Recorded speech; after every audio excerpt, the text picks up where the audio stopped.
17 Agustus merupakan suatu kebahagiaan buat bangsa Indonesia. Saya ingat ada seorang pastor bernama Wong waktu kami belajar di Hong Kong. Dan dia berkata demikian, kalian menyanyikan lagu kebangsaan Indonesia bisa keluarkan air mata jikalau engkau memiliki keindonesiaannya. Ya, tidak semua tentunya.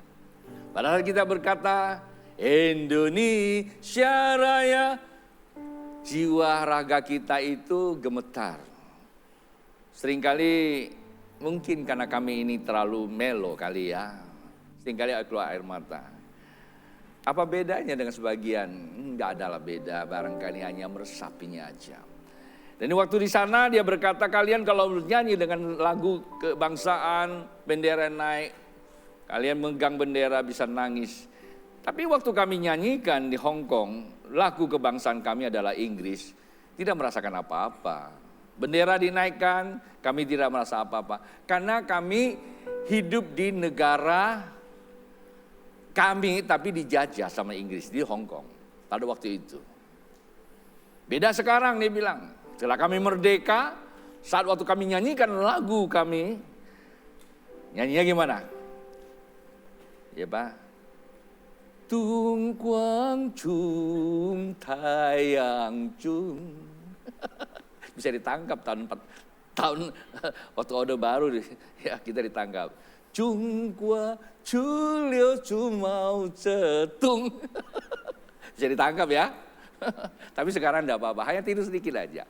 Waktu dia nyanyi mereka nangis, nangis ya. Dia bilang adanya Cina karena adanya Tiongkok, adanya Mao Zedong. Saya tidak lagi mempromosikan, saya ambil contoh. Bapak Ibu, pernahkah Bapak Ibu berpikir tentang Indonesia? Manakala kita bernyanyi tentang Indonesia Raya, siapa yang Anda kenal di hatimu?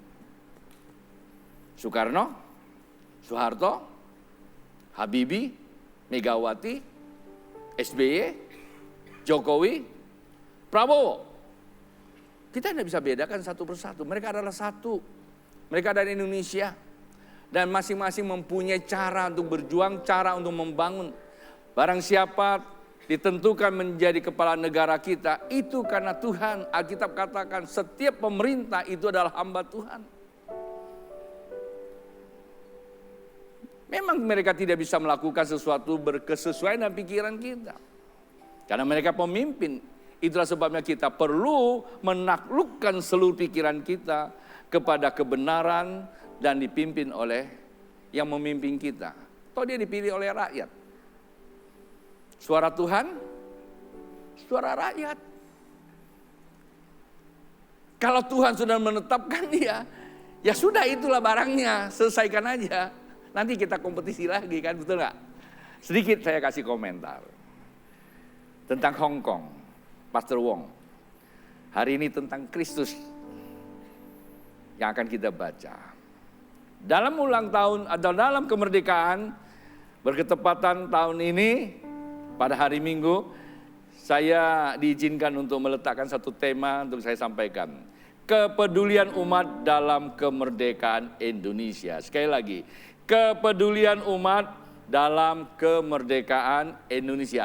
Khusus untuk Anda dan saya sebagai umat percaya di dalam komunitas SAM 21 Successful Community di Pontianak.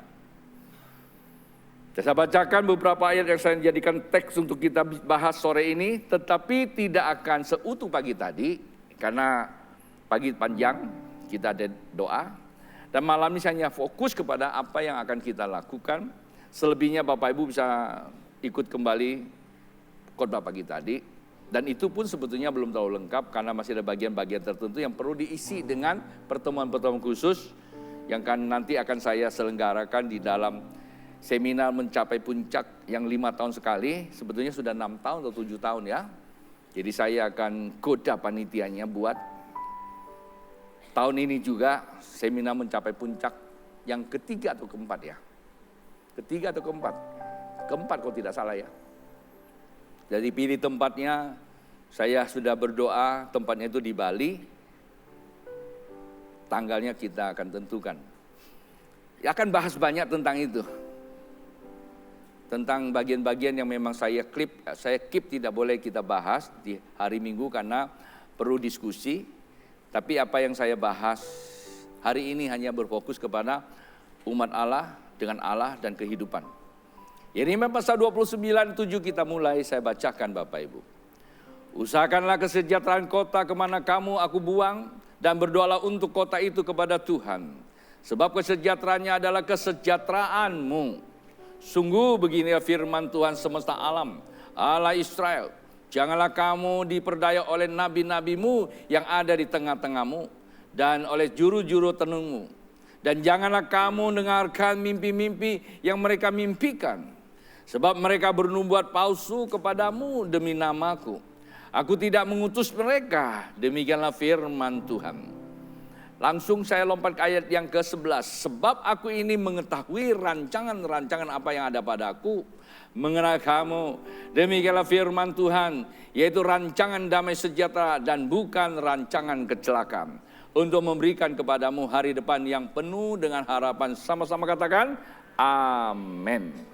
Bapak Ibu, kondisi Israel pada masa itu di dalam pemerintahan raja yang terakhir itu mengalami suatu trouble, keruntuhan di masa pembuangan.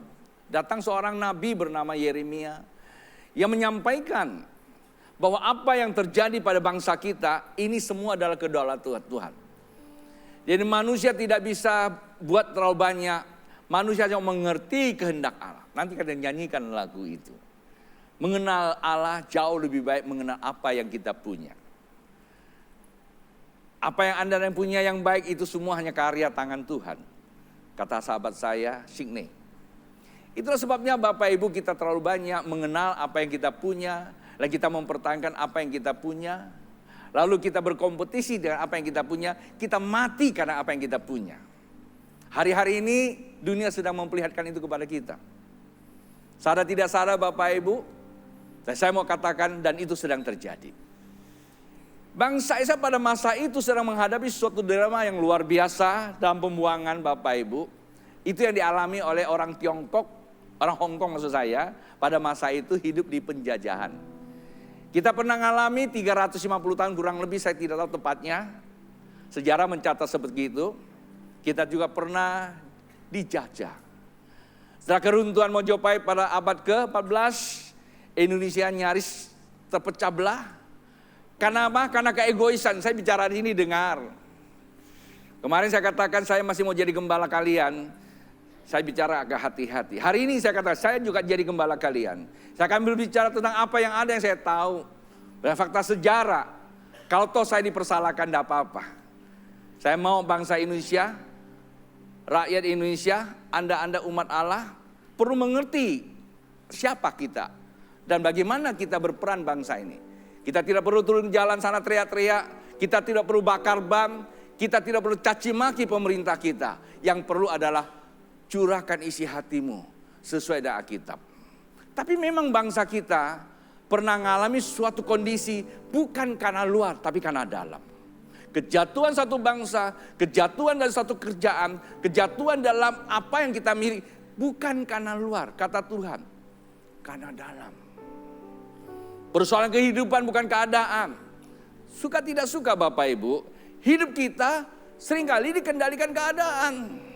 Salah satu contoh sederhana, kita ke gereja aja seringkali dikendalikan oleh keadaan. Nggak punya mobil, nggak punya motor, hujan, apalagi mertua datang, keadaan semua kan. Apalagi sakit, nggak punya teman. Nggak dilihat, apalagi terlalu banyak keadaan-keadaan, itu semua keadaan. Bapak Ibu, tidak ada satu kekuatan yang bisa menyelesaikan keadaan.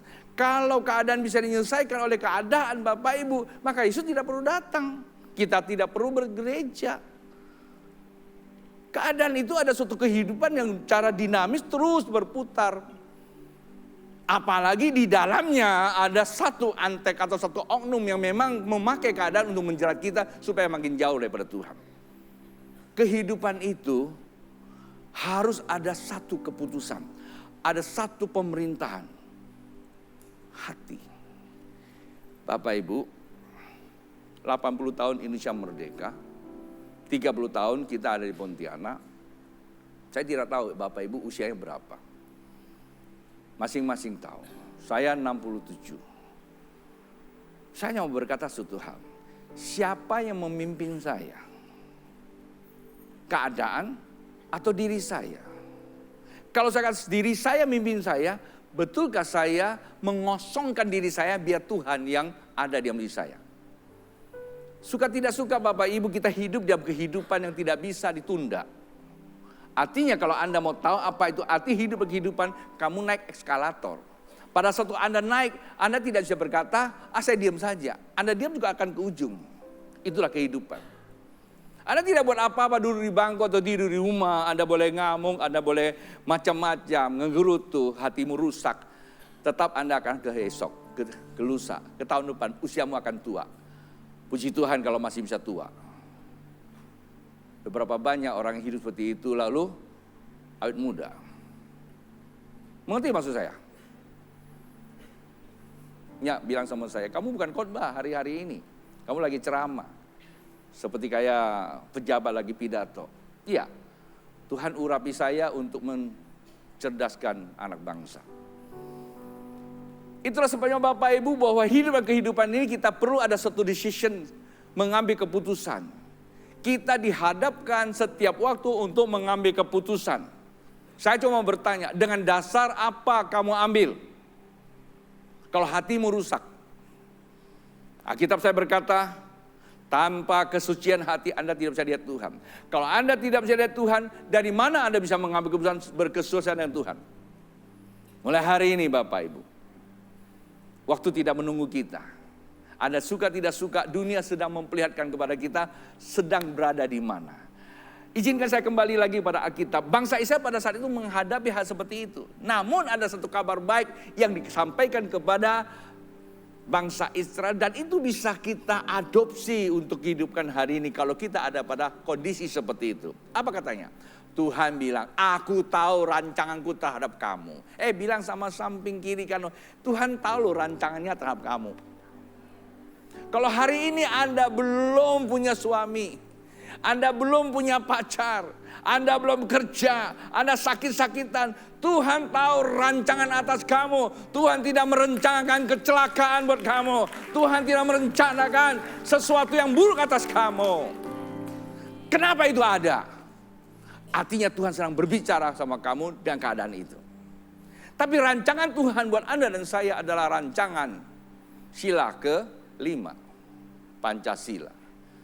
Damai sejahtera. Masa depanmu penuh dengan harapan. Amin. Bilang amin. Kalau Anda mau, kita ada di tengah bangsa yang luar biasa. Kita meletakkan dasar negara Pancasila dengan 5 sila itu. Kalau Anda resapi, sebetulnya itu adalah Alkitab. Tanpa Tuhan kita tidak memiliki jati diri yang sejati. Ketuhanan diletakkan di atas, menghasilkan kemanusiaan yang sejati. Peradabannya, kemanusiaannya. Tidak lagi menjadi manusia yang disebut hanya homo sapien, but humani lupus. Jadi, harusnya kita homo sapien, humani imago Dei. Kita ini adalah manusia yang berakhlak tapi memiliki karakter Kristus. Itu imago Dei. Tetapi kalau namanya kita ini humani lupus, artinya kita memang manusia yang berakhlak tapi berhati serigala. Serakah, salah tak merasa bersalah. Selalu merasa dirinya benar. Bagaimana kita mau bertempur kalau kita selalu merasa salah, merasa benar? Bagaimana kita mau pintar kalau kita yang paling pintar? Coba rendahkan dirimu. Seorang bijak sedang mendidik anak raja. Biasanya anak raja itu dibayang-bayangin kekuasaan bapaknya. Kalau kami Jakarta yang belagu banget gitu loh ya. Mentang-mentang kan anak bapak, anak raja. Bentak sana, bentak sini. Tapi karena raja tahu bahwa dia memerlukan seorang pewaris, maka setiap anak-anaknya dididik dengan bijak. Dipanggillah orang bijak untuk berdiri. Orang bijak itu, dia harus dididik sesuai dengan kebenaran. Lalu orang bijak itu selalu nasihati dia. Satu hari, dia ajak dia minum, lalu dia masak air panas, tuangkan teh. Sang bijak itu mau kasih dia teh, ya, suruh dia pegang gelasnya. Kemudian si sang orang bijak itu tuangkan. Tapi dia bukan tuangkan ke gelasnya, dia tuangkan ke bawah. Sampai semua tuang kemana-mana, kena ke anak raja, marah dia. Dan dia nggak mau minum, dia lapor sama bapaknya. Lalu bapaknya datang, siapa yang disalahkan? Raja harus memutuskan dengan hikmat. Dia tanya kenapa? Orang bijak itu bilang, saya tidak mempunyai satu pretensi apapun datang untuk ambil bagian dalam keluarga kalian. Tapi saya diundang oleh karena engkau tahu saya memiliki kemampuan untuk memberikan arahan buat anak kamu. Tapi pandangan saya anak kamu terlalu angkuh. Maka perlu direndahkan hatinya. Caranya gimana? Yaitu, kamu tidak akan bisa menerima teh saya kalau kamu tidak rendahkan. Kalau kamu cuma sang gitu, saya tumpah di bawah, biar kamu rasakan. Turunkan. Sang bapak yang bijak kembali anaknya diskor, dihukum. Dan itulah sebagai seorang pemimpin. Tidak boleh oleh keadaan, tapi harus berdasarkan kebenaran. Hari ini Bapak Ibu, kalau kita masih tinggi hati, engkau tidak akan pernah mendapatkan sedikit pun dari Tuhan. Karena Tuhan selalu kata, hei turun ke bawah. Kamu memang dinaikkan ke atas, tapi Tuhan ingin berbicara sama kamu di bawah. Rendahkan. Bersihkan hati. Pada masa itu Bapak Ibu, Tuhan katakan aku tahu rancanganku. Bukan kecelakaan, masa depanmu penuh pengharapan. Itulah sebabnya dia katakan apa? Bersihkan hati. Jadi terima, barangkali dari Tuhan Yesus ada pesan apa? Hari-hari ini kan digital sudah dipakai juga di alam roh. Malaikat siapa? Michael? Gabriel? Oh, suruh saya khotbah 4 jam. Bagus, thank you. Kita teruskan Bapak Ibu. Lalu Tuhan berkata kepada Yeremia datang kepada bangsa Israel. Oke lah kalian ini tunggu saja waktunya. Ada masa-masa pemulihan, ada pengharapan. Bapak Ibu catat baik-baik. Kalau pagi tadi saya buat di pesan terakhir, catat. Ada pengharapan, memang kita tidak tahu tujuan ke depan. Sebab apa? Yang kamu tahu berarti dari masa lalu. Sesuatu yang kamu lihat sebetulnya adalah masa lalu. Karena kita bisa ukur masa depan dengan masa lalu. Kalau kamu mencapai apa yang kamu tahu, tidak bedanya masa lalu. Paham ya? Kalau kita ingin masuk kepada satu masa, kita perlu mengosongkan seluruh pikiran kita. Istilah yang saya sering kali katakan, one step ahead. Berpikirlah satu langkah lebih maju yang dikatakan oleh Albert Einstein. Kemana? Dia percaya kepada sang ilahi. Kendati pun dunia nggak bisa teriak, memang dunia tidak tahu. Tapi ketika dia tangkap itu, kemudian dia terjemahkan ke dalam keilmuan. Dan hari ini kita mengakui, teori yang dia terapkan belum pernah berganti. Albert Einstein berkata. Maka munculnya adalah metafisika. Yang tidak kelihatan bukan berarti tidak ada. Tidak terlalu mistik. Tapi yang tidak kamu tahu ada sang ilahi. Bapak Ibu, itu yang dikatakan Alkitab. Kalau masa depanmu penuh pengharapan, jangan lihat masa depan dengan masa lalu. Kita mau mencapai masa depan tapi hari ini ada hujan. Kita tunda. Penundaan adalah awal daripada kegagalan. Kita mau mencapai masa depan, hari ini tidak ada dolar. Karena tidak ada dolar kita tunda, awal daripada kegagalan. Ada terlalu banyak sekat-sekat kita untuk maju ke masa depan. Kalau kamu tahu masa depan ada janji Tuhan, kita tidak boleh ditakar, tidak boleh disekat oleh keadaan kita. Sukadi, dia minta izin, tidak datang. Saya angkat topi. Dia saya tunjuk dari ketua panitia, bantu kita bawa tim ke IKN. Kenapa saya tunjuk dia? Karena waktu deklarasi di Katulistiwa juga dia kan. Di masa-masa itu, masa sulit juga. Tapi masih dalam kota. Kita lakukan dengan bertatih-tatih, istilah dunia berdarah-darah. Enggak sih kalau darah, hanya istilah aja. Udah kita selenggarakan, Tuhan inginkan kita untuk meresmikan ibu kota kita. Siapa yang suruh? Tuhan, bukan Pak Prabowo. Tahu kecil, tapi Tuhan yang suruh. Kita mau meresmikannya. Dia juga saya tunjuk. Saya berpikir ke sana itu jauh. Waktu, biaya, macam-macam. Ya saya cuma suruh namanya gembala, ngomong kan enak aja. Tapi saya tahu ada spirit di situ. Ya, nggak ada reaksi apapun. Saya juga diamkan, saya pikir ya nggak masalah lah ya. Jalan dengan waktu saja. Tiba-tiba dia telepon saya satu hari, saya waktu di warung kopi. Ada di mana? Kami lagi makan. Gabunglah sini, saya bilang. Enggak, kami lagi bahas tentang IKN. Hah? Serius dia? Udah putuskan kami mau berangkat. Saya enggak usah sebut nama-namanya. Dia cantumkan, langsung dia kasih jadwalnya, kasih biaya. Oke, saya doa, selesai. Saya tunggu. Tapi setelah saya periksa ke sana, nggak mungkin karena jadwalnya dia itu sangat bertabrakan dengan acara IKN kan. Saya usulkan, bagaimana kalau kita lompat? Oke, siap. Dan kemarin karena dia sibuk, dia mau ke Jakarta, dia datang ketemu saya. Waduh, saya bilang, malam-malam dia telepon, besok saya mau ke Jakarta, dia bilang, ada acara 1 minggu. Bisa kita ketemu, boleh, jam 7 pagi-pagi kita ketemu. Selesai, confirm, rupanya dia terlalu lama di Jakarta, waduh saya kayaknya nggak bisa ikut. Nggak apa-apa.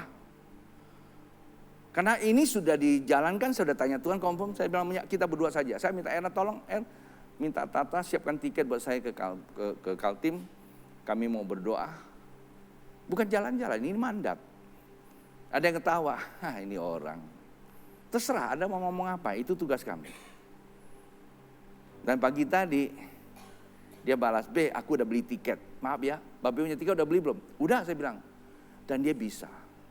Hanya 1 hari dia bisa. Terbang sana, selesai doa dia balik lagi. Anda bayangkan, kalau bukan Tuhan, tidak mungkin dia ambil keputusan seperti itu. Dia tidak berjalan dengan keadaan, dia berjalan dengan ketetapan hati. Tuhan sedang membutuhkan orang demikian. Itu cerita Pak Skardi. Itu cerita saya. Bagaimana cerita Bapak Ibu? Apakah Bapak Ibu saya suruh ikut? Tidak. Toh ikut juga kalau tidak tahu, tidak mengerti. Orang Tionghoa bilang, tank hilang. Apa sih? Tank hilang tuh maksudnya lampunya hilang. Ya, tank kan lampu. Hilang, gelap. Apa sih bahasa Tionghoa tank hilang? Hah? Oh percuma. Malaysia gratis dia bilang. Artinya kalau kita pergi tidak mengerti apa-apa, ya nggak ada gunanya gitu loh. Pergi harus ada gunanya. Nggak pergi juga kalau Anda ngerti ada gunanya. Maka siap kita berdoa nanti sama-sama. Nggak pergi nggak apa-apa.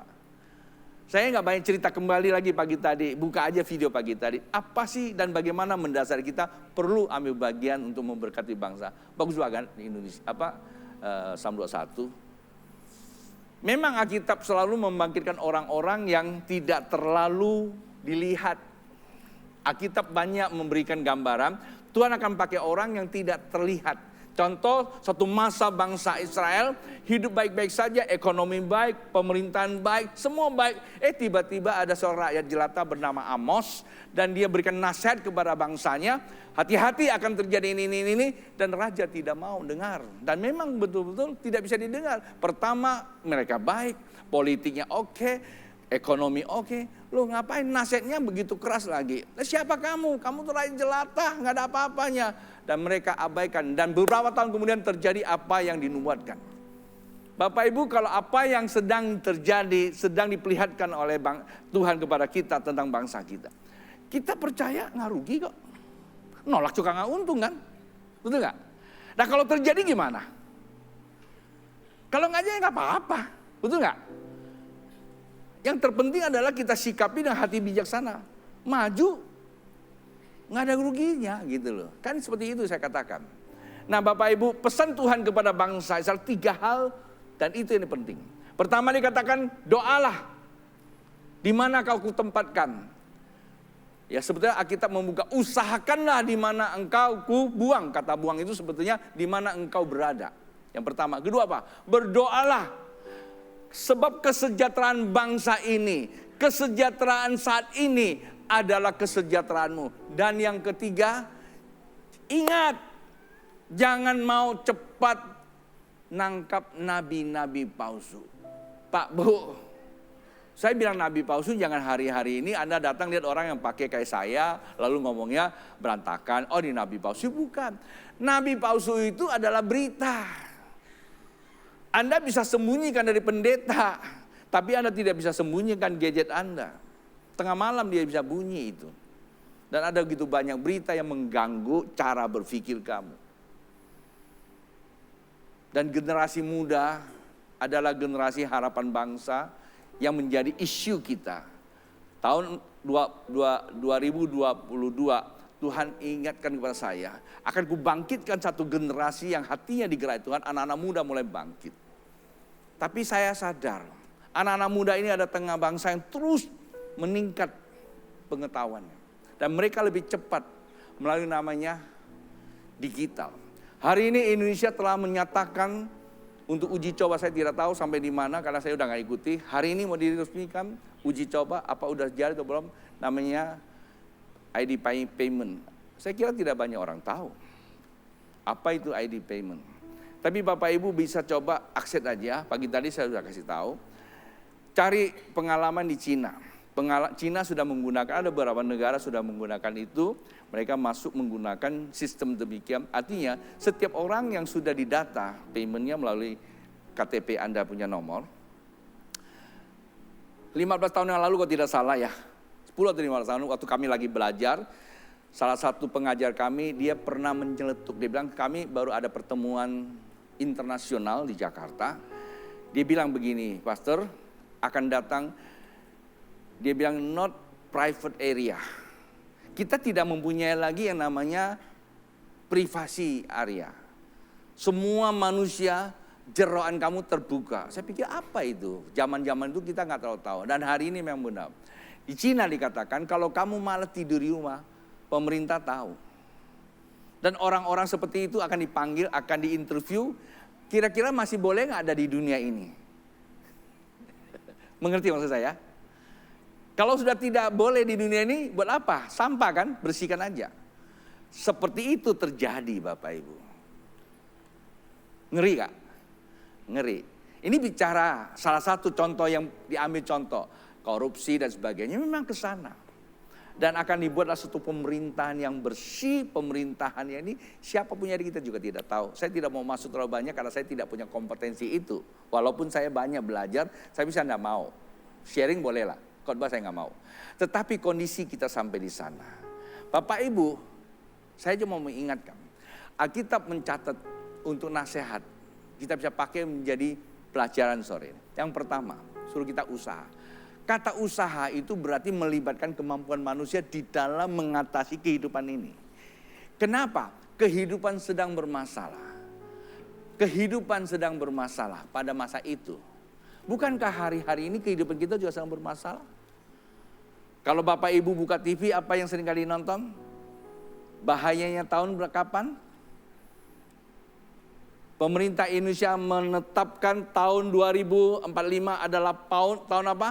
Tahun emas. Saya yakin dan itu pasti. Tetapi sebagian coba untuk mempropagandakan tahun cemas. Ya, hari ini aja kita tahu berapa banyak di PHK, berapa banyak yang tidak bisa makan, berapa banyak yang bunuh diri. Bapak Ibu kan tidak tahu. Yang kita tahu cuma apa? Ijazah belum beres. Yang kita tahu hal-hal yang kecil-kecil itu dibikin kita sibuk saja. Hal yang penting kita tidak tahu. Dan itu menjadi isu doa kita Bapak Ibu. Apakah kita mesti demo? Kita tidak punya kompetensi untuk ke sana. Kalau ke sana juga kita nggak ngerti mau ngomong apa. Tapi kita sudah rasakan ada apa kan. Ya udah ngomong sama atas saja.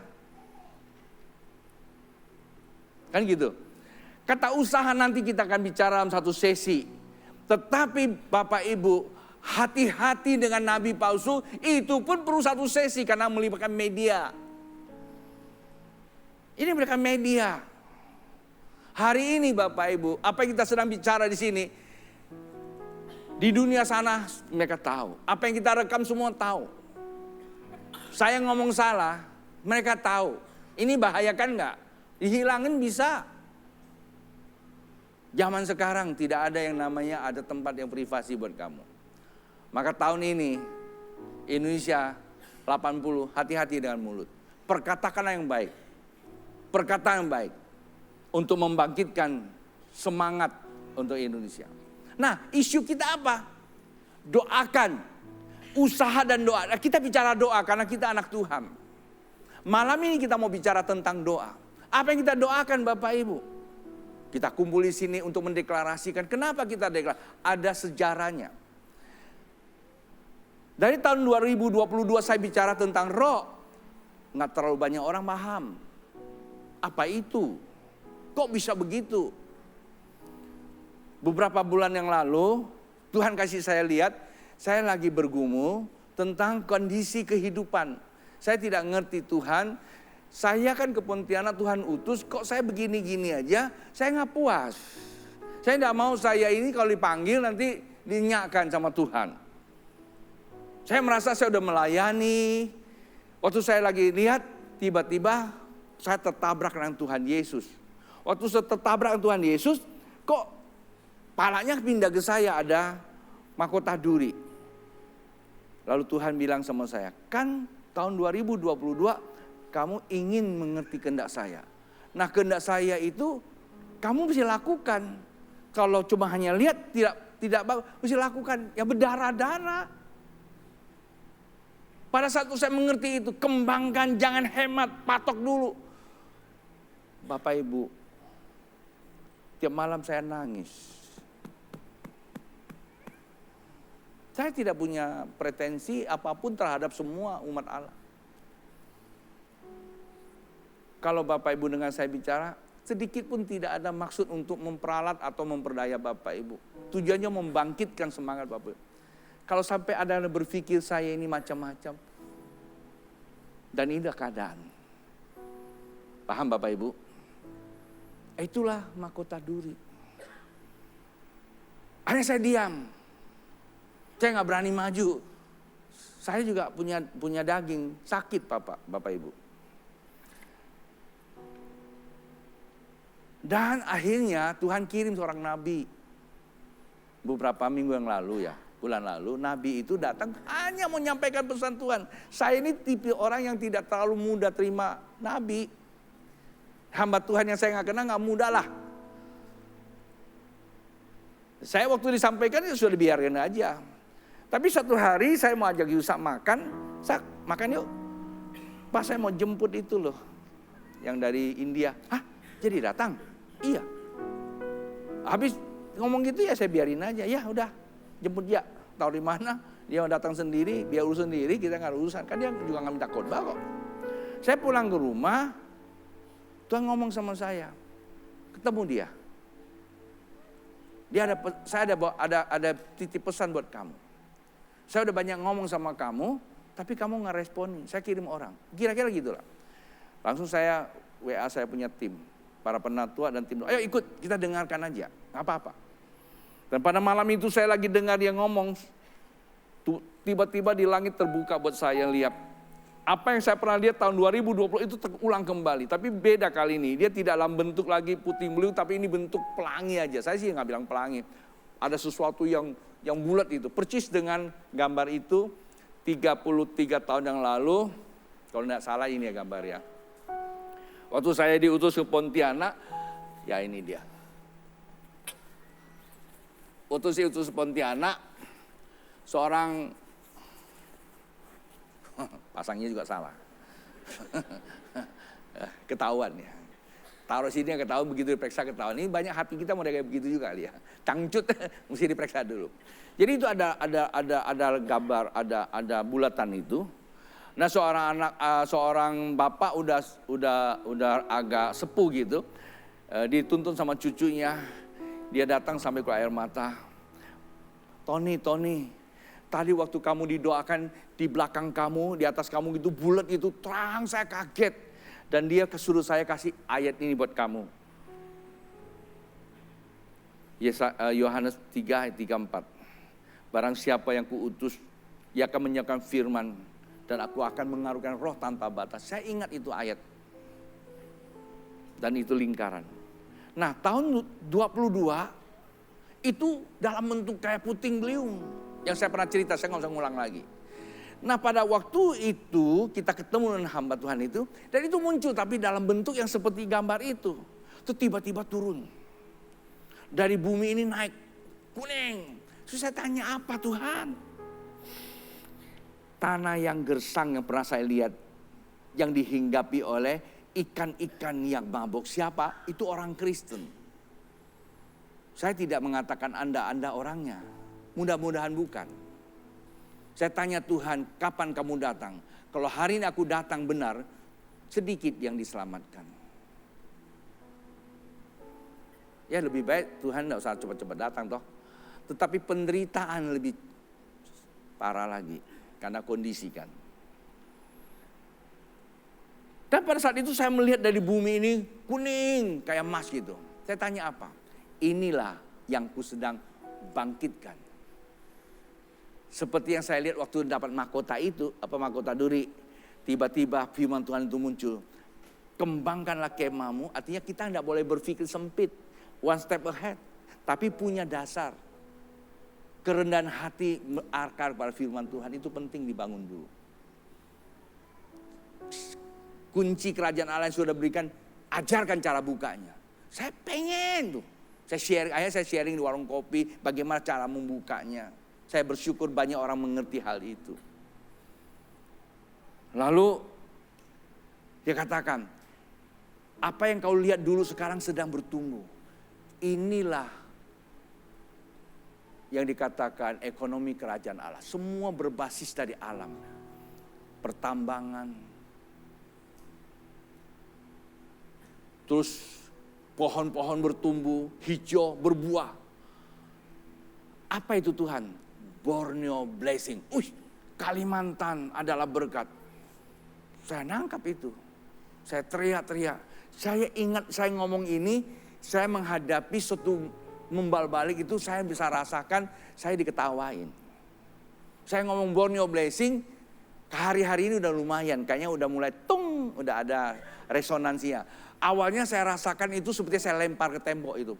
Kena sendiri. Saya ingat tahun 2002 kejadiannya itu di Jawa. Tuhan katakan pulang kamu kembali ke Pontianak. Jangan lagi kamu lama-lama. Aku jadikan tahun-tahun ke depanmu adalah tahun-tahun kesuksesan dalam segala aspek kehidupan. Akhirnya kita punya gereja namanya Psalm 21 Success Community. Bapak Ibu, itu 20 tahun yang lalu ya. Dulu kita punya gereja masih di GSY Jemaat Mazmur, kurang cepean. Itu fakta kan? Bapak Ibu, jangan lihat saya siapa. Lihat pekerjaan Tuhan yang dipakai buat saya. Itu aja. Lihat pekerjaan Tuhan pakai saya buat pekerjaannya di sini. Kalau saja kita masih tidak bisa berpikir tentang itu, berarti kita ada masalah. Maka lagu itu perlu kita nyanyikan. Bila buka apa? Buka mata. Lihat apa? Lihat wajah Tuhan. Kita terkagum. Maka saya katakan, Anda boleh tidak percaya sama saya. Anda boleh meragukan omongan saya. Anda boleh menentang saya. Tapi Anda lihat pekerjaan Tuhan melalui saya. Itu aja. Mungkin Anda sombong banget. Ya, ini fakta loh. Betul gak? Nah, hari ini saya berbicara kembali kepada Bapak Ibu. Untuk apa? Tidak ada unsur lain. Kita sebagai anak bangsa, kita mau betul-betul Borneo Blessing itu terjadi. Kita lakukan aja ritualnya. Kalau nggak jadi gimana? Emangnya pikirin. Betul nggak? Kalau jadi gimana? Kan gitu lagi kan? Anda kan semua berandai-andai. Saya juga berandai dong. Kan lebih baik kita lakukan, walaupun tidak benar, tapi kita lakukan. Kalau kita lakukan, kita dicatat Bapak Ibu. Maka saya pilih hari ini untuk kita deklarasikan bersama. Apa maksudnya? Kita berdoa Bapak Ibu. Jadi saya ulangi kembali lagi, apa yang pernah kita buat tahun 2020, kemudian berjalan waktu tahun 2025, Tuhan nyatakan bahwa bukan kita, tetapi Kalimantan adalah berkat Indonesia buat bangsa-bangsa. Kesejarahan bangsa ini kenapa kok Kalimantan? Saya nggak perlu ulang lagi lihat pagi tadi. Ada hubungan sejarah. Saya sedang bicara roh, mungkin Bapak Ibu tidak terlalu bisa mengerti. Sejarah sudah mencatat Kalimantan adalah di mana roh Nusantara bersemayam. Fakta sejarah. Kalau Anda tahu Indonesia tahun berapa, merdeka tahun berapa, dari mana akarnya, dan apa hubungannya Pancasila dan Nusantara, sehingga adanya IKN. Dan itu perlu tahu.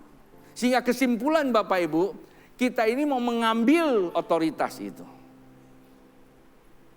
Jemaat Tuhan, karena Tuhan berfirman, kita ambil otoritas itu. Lalu mari, karena tahun 2022, kita pergi ke IKN untuk meletakkan batu pertama. Hebat banget ya. Karena sebelum Pak Jokowi mengundang 34 provinsi untuk membawa tanah dan air, Tuhan bilang pergi duluan. Kita resmikan peletakan batu pertama secara roh. Allah pergi, kita siramkan minyak. Lalu kita buat deklarasi bersama di Tugu Katulistiwa. Bahwa kita adalah kota keimamatan. Roh Nusantara sebetulnya ada di sini. Garuda sebenarnya di sini. Kalau saya mengerti itu Raja Wali. Bingung kan ya? Ya memang begitu sejarahnya. Burung Garuda digubah atau digambarkan oleh Sultan Hamid II. Lalu memperlengkapi menjadi Pancasila. Dan itu simbol negara Indonesia. Yang sesungguhnya Indonesia merdeka tahun 45 dideklarasikan oleh Soekarno-Hatta. Itu ada spiritnya dari Sumpah Pemuda. Belum ada di Indonesia. Sumpah Pemuda tahun 2000, tahun 1928. Pada tahun yang sama, seorang ekspedisi menemukan garis Katulistiwa .0 lintang begini. Bukan bujur, lintang. Dan menjadikan .0 Indonesia sebagai negara penyatu penyeimbang. Yang dikatakan PDIP. Bukan kompetitor, bukan koalisi, tapi penyeimbang dunia. Saya punya senior, dia punya tim ahli dari kementerian, memberikan beberapa catatan, saya terima. Dia bilang satu hal pada saya. Pastor Tony, saya ini ada peneliti, saya keliling seluruh dunia. Hampir tiap negara yang mati kelaparan, mati kedinginan, Indonesia belum pernah ada mati kedinginan. Kenapa? Indonesia tidak memiliki cuaca yang ekstrim bisa membuat kita kedinginan. Di sini banyak orang yang tinggal di pinggir jalan, nggak mati-mati juga.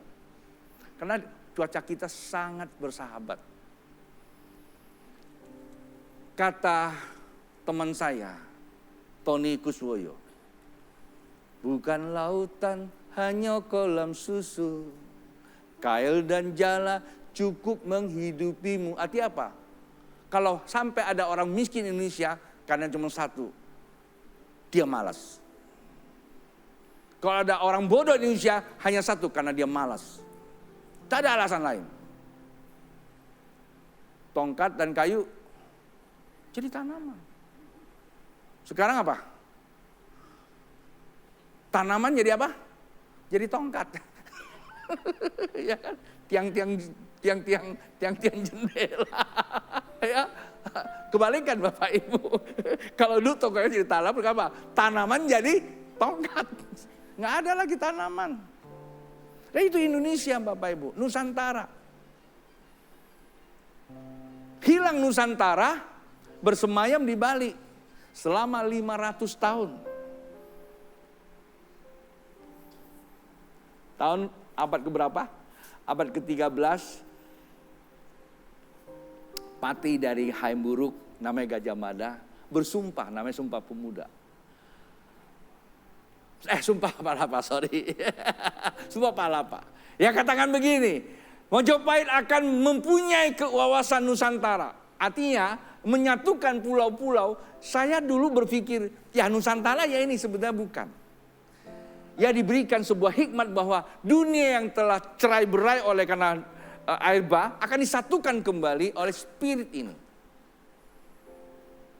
Tapi di abad ke-14 itu kan memang betul. Nusantara berdiri, tapi di saat yang sama runtuh pula Nusantara. Karena apa? Ada internal yang bertentangan. Runtuhlah Indonesia, lalu dijajah Portugis, Spanyol, Prancis, Inggris, dan akhirnya Belanda.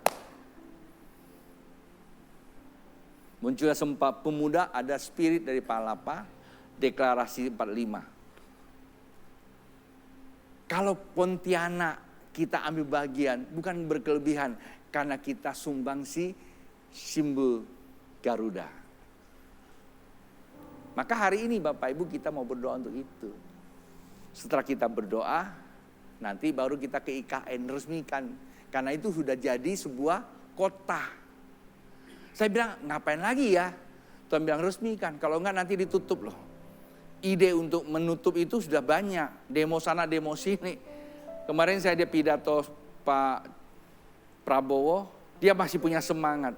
Dia punya hati, tapi dia nggak punya tenaga. Karena tenaganya ada di kiri dan kanan. Maka sekarang kita tidak lagi berdemo, tapi kita berdoa. Supaya yang kiri kanan runtuh. IKN tetap jadi. Gerbang ekonomi terbuka di Bali. Bapak Ibu, jangan kita pikirkan tahun 30 apa yang akan terjadi. Saya terlalu yakin dan percaya tahun 45 adalah tahun emas buat Indonesia. Mana ada negara yang banyak emas? Hanya kita. Dari Jawa Barat sampai ke Jawa Timur semua dipanggil emas.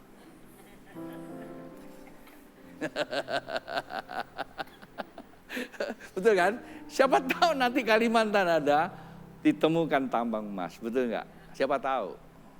Siapa tahu nama Anda semua diganti Mas Mulyono. Jadi masalah juga nanti. Mulyono lagi ada bermasalah. Saya kira itu Bapak Ibu pesan Tuhan untuk kita. Kita berdoa karena kita punya misi ilahi. Apapun alasannya kita mau berdoa bersama-sama. Itulah sebabnya saya undang para koordinator ibadah boleh ke atas, para penatua bersama jemaat kita mau berdoa. Dan itu kan kita perjamuan kudus. Jadi penantian Anda dan saya merupakan sebuah penantian, bukanlah moga-moga tapi satu kepastian. Barang siapa yang menanti-nantikan Tuhan, yang akan mendapat urapan yang baru. Urapan itu akan membangkitkan iman sehingga dia memiliki kecerdasan. Nanti kita usaha, berarti kita perlu kecerdasan, ya. Usaha diperlukan kecerdasan. Dari kita mulai punya kecerdasan dan kita juga punya kemampuan di dalam mengelaborasi apa yang Tuhan berikan kepada kita. Bapak Ibu, kalau Tuhan hari ini bukakan satu tambang emas, itu bukan memperkaya kamu. Tapi Anda mendapatkan kemurahan Tuhan. Lebih baik kita dapat kemurahan Tuhan, kita dipakai Tuhan, daripada kita memperkaya diri, nanti ujung-ujungnya kita ditolak. Paham Bapak Ibu? Di hadapan Tuhan kita perlukan kemurahan. Itulah sebabnya keturunan Abraham hanya satu kalimat, sedekah, kasih dan keadilan. Dan gereja ini mengadopsi itu. Kerendahan hati karena kasih. Keadilan di dalam kita menjalankan kehidupan ini. Mari bangkit berdiri Bapak Ibu.